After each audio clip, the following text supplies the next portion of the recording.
بسم اللہ الرحمن الرحیم۔ روحانی علاج میں سے اجازت کا عمل۔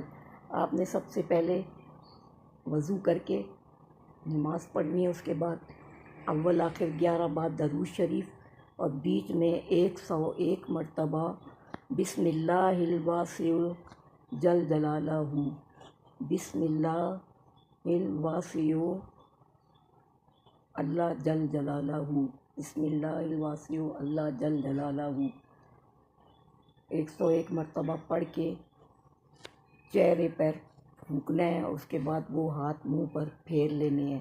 اس کے بعد آپ کو اس کتاب کے ہر عمل کی اجازت ہے، لیکن تعویذ کی زکوٰۃ ضروری ہے۔ جو بھی عمل کریں اس سے پہلے 10 20 25 30 50 کسی غریب ضرورت مند کو ضرور دیں۔